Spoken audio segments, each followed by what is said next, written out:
you noticed it's getting harder and harder to buy a home in Canada? You're not crazy. While you're trying to scrape together a down payment, the Canadian government is rolling out policies that seem to reward big rental developers instead.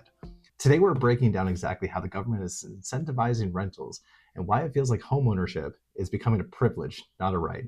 So guys, let's zoom out. Canada has a housing crisis. We all know that. But instead of making it easier for average Canadians to buy homes, the government is doubling down on rentals.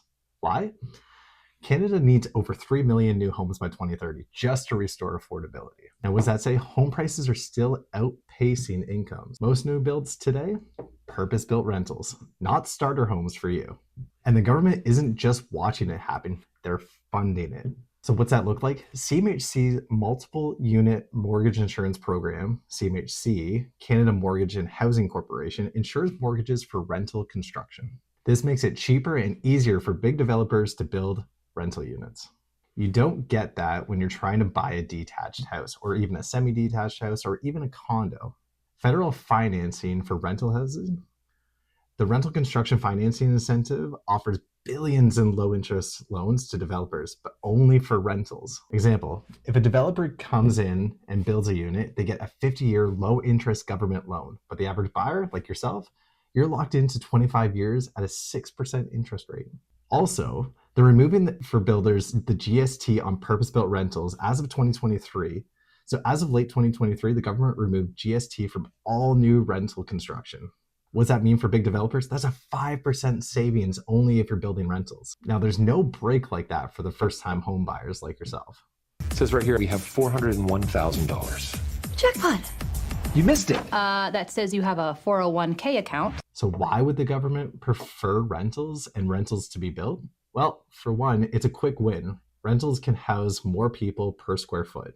They also reduce the strain on cities and social housing programs. Number two that they don't talk about is control and tax revenue. Now, rentals keep people paying monthly, and that monthly money goes into the system. Now, things like property taxes, rental tax implications, and more all create reoccurring income streams for the government. Number three, investors and developers pressure. The institutional investors, the big ones, are lobbying hard for rental incentives. More rental stock equals more predictable rent, which equals more lobbying power. And let's face it, the more capital you have, the more pressure you can put on them. They also have a political spin, which comes to number four. Politicians can say, we're building housing, even if it's not homes you can buy. So what does that all mean for everyday Canadians like you? Homeownership is unfortunately slipping away further out of reach. Now, if you're paying more in rent than previous generations paid for mortgages, more people are renting longer, which means delayed family formations and increased financial stress for Canadians.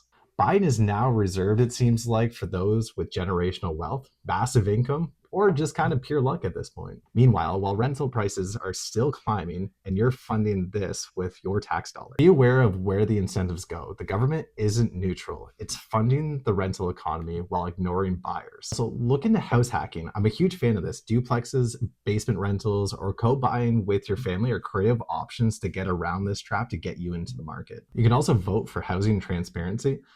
Ask your local reps, why aren't we incentivizing home ownerships the same way we're incentivizing rentals? I'm a huge fan. You should own real estate no matter how big, how small. The longer you rent, the more you feed the very system locking you out. So if you can get in small. The system isn't broken though. It's working exactly how it's designed to reward investors and keep renters paying. But the more you know, the better you can fight back. If you found this helpful, like the video, share it with someone trying to buy their first home, and subscribe for more real estate truth. Check out this channel, and guys, we'll see you in the next video.